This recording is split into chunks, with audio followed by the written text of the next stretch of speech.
Florent Pagny a dévoilé son autobiographie Florent par Pagny le 5 avril dernier.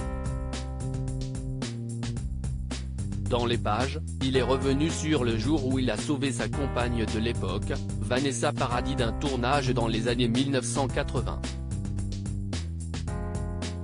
Florent Pagny se livre comme rarement dans son autobiographie, Florent par Pagny dévoilée le 5 avril dernier.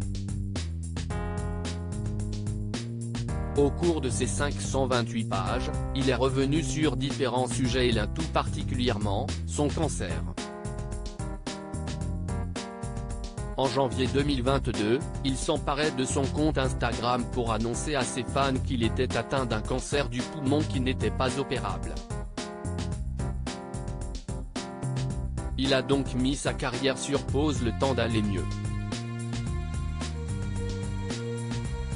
Il avait donné des nouvelles rassurantes en juillet dernier, mais alors que l'on pensait que tout allait pour le mieux, Florent Pagny doit faire face à quelques complications.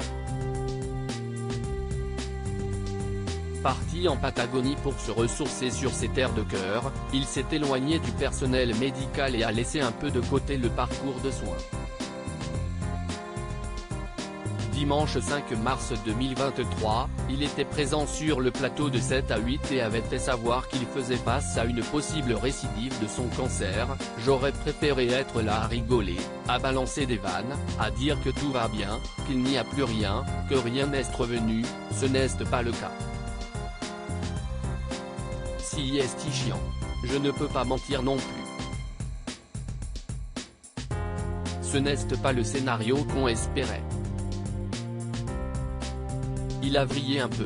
Si ça revient, ça a de fortes chances d'être de la même famille, donc ces fameuses petites cellules dont il faut se méfier car ça va très vite.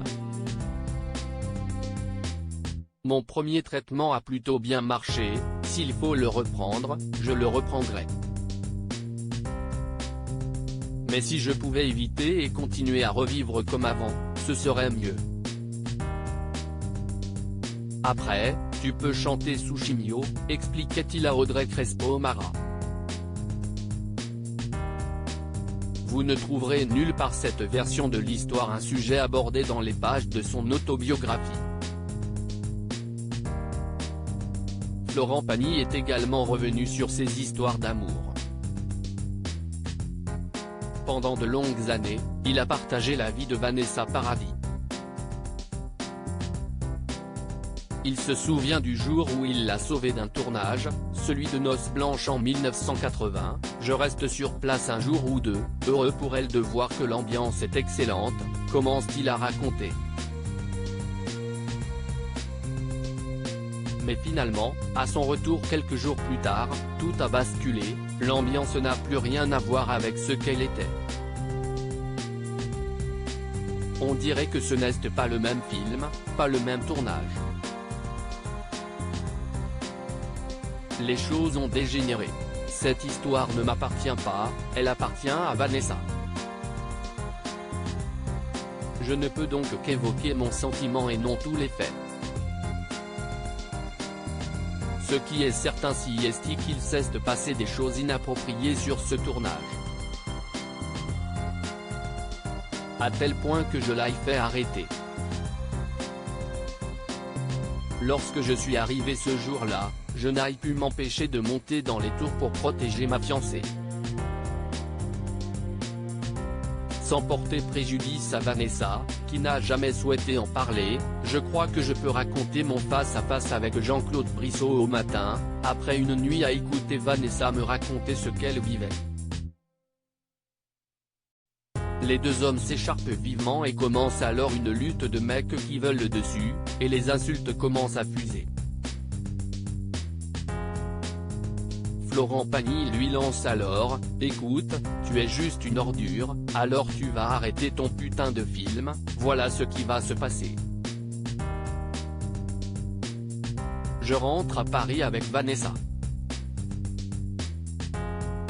Stop à la maltraitance.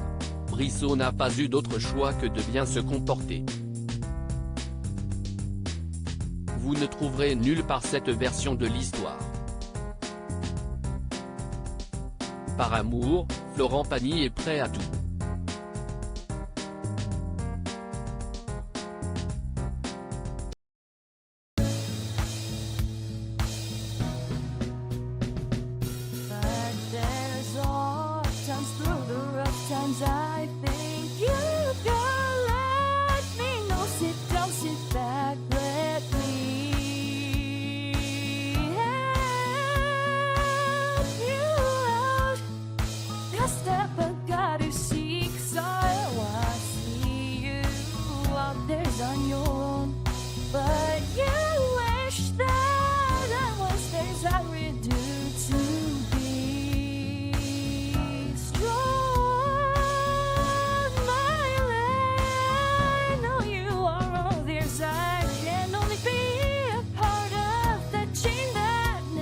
s'efface.